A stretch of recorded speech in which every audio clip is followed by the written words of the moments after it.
Alright, I'm making this video to talk about Young Justice, like to break down the whole Mo situation. And I guess the Mo situation first was brought up in the episode Targets, where it's Red Arrow. He's on a mission to stop Cheshire and Sportsmaster from messing up the Peace Summit, I think it's called. And so ultimately he is helping out Lex Luthor. And he can't do it alone. And then he ultimately calls up Aqualad to ask for his help. And just before, well, at the end of this episode, is when he says, "Oh, I accept the team. You guys are legit, you know." But there's just one scene. Well, I'll talk about that later. But during one of the fight sequences, Sportsmaster tells Aqualad that there's a mole on the team. And they should watch out for him. I don't think he's like really telling him to watch out for him, but just putting it in his head. And so Aqualad tells Red Arrow what Sportsman said, but he doesn't act on it. He said he's gonna keep it. He don't want to distract the team or cause anybody to get like scared and like I can't really explain like his motivation behind keeping it secret. Basically, not to like inform the Mole that they've been found out. So then I'm not sure if it's the next episode or the episode after that, but the episode where Red Tornado's siblings come and then they attack the team and stuff, and then it seems like at the end Red Tornado comes, he knocks out everybody, and he gets rid of the siblings, and they all leave. And so after that, Aqualad is talking to Batman. He says that I'm guessing that Red Tornado was the mole, since he coordinated this attack on the cave and all this. And Superboy hears that, and he launches himself at Aqualad. Like, why you didn't tell us it was a mole on the team? If you knew this, we could have been in trouble, all this stuff, and the gang could have been hurt, Like, and then the rest of the team hops on Aqualad. Like, one point, I'm kind of mad that Superboy is like, McGann was not the only one that was in danger during this whole fiasco that went on. But anyway, none of the team worry about that. They just worry about Aqualad not telling them. And so they go on the next mission, and it's rebellion all over the place. They have Captain Marvel watching over them, which is like the worst thing you can have, because I already knew that Captain Marvel was a little kid, but the rest of the team didn't. And so like you can see how immature he is during this episode. And it's like such a bad fit for him to be watching over them. And I'm kind of questioning Batman for allowing that to happen. He could have sent like somebody more mature or strict or something. But all in all, Aqualad, he after the team tell him to like watch out, or like don't tell me what to do, you don't trust us, or all this shit. And Aqualad's like, just shut up and listen to me, and we're gonna do this mission. Like, after this mission, if y'all wanna make somebody else a leader, then it's cool with me. But right now, listen to me, and we'll get this done. And so after the mission, they come out successful and stuff, and then they're all like, yeah, I'm sorry, man, Aqualad, you're right, and all this stuff. And so I think it's the episode after that, this little segment where they're discussing who the mole could be.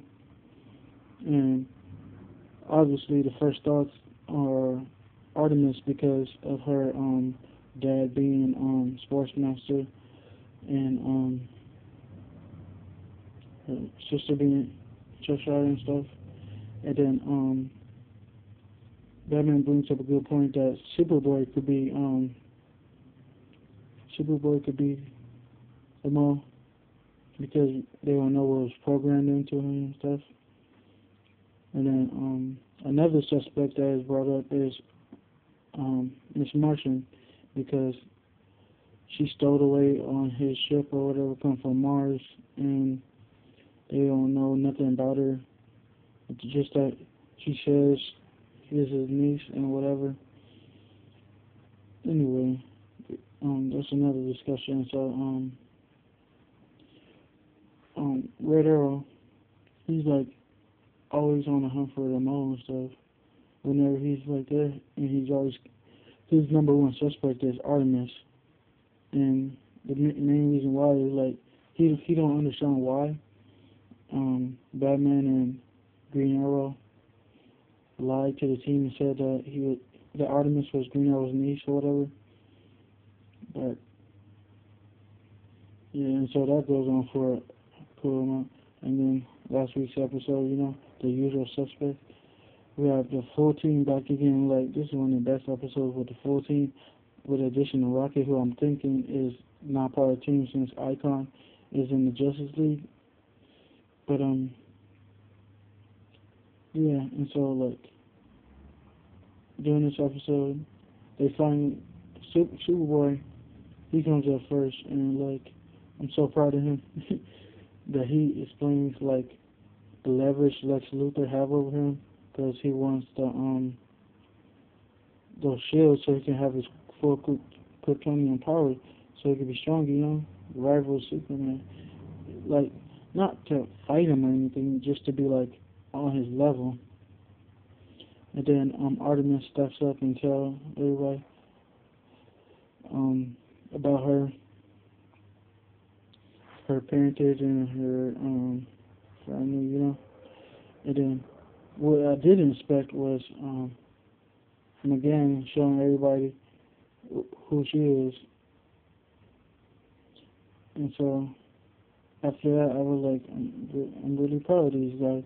I think like Artemis and Miss Martian, if Superboy would have never said anything, if he would have just made up some lame excuse and went off to Lex Luthor to get some more shields, I don't think they would have said anything to the team. I think they would have just kept on lying, and it would have turned into an awkward situation when they met up at wherever they were, something, but wherever they, yeah. And so it seems like before that happened, it seems like either one of them or all of them or them all on the team. But after they show that clip, and then at the end of the episode, we see Red Arrow put in a piece of the little mind control thing, I guess, the bad guys have been working on for the longest time through basically the whole season, ever since they stole the piece during what episode was that, when they had switched, where they had split the realities, the kids were in one and adults were in another one. But yeah, and so it says Roy Red Arrow is the mole, but the crazy thing about it is he doesn't know he's the mole. What I'm thinking happened is back in Targets, when she'll try to put her arm around Red Arrow's neck, I'm thinking that she did to him what he did to Batman in this episode. But I'm not sure because it wasn't completed, but then again, that was a bigger piece. They could have used a smaller piece first to see if it worked. But I'm not sure. We'll find out next Saturday and what happened. Hopefully it's explained or whatever. But I'm looking forward to it. And throughout this whole time, my thoughts on the mole situation where it was either Artemis or Superboy. And one thing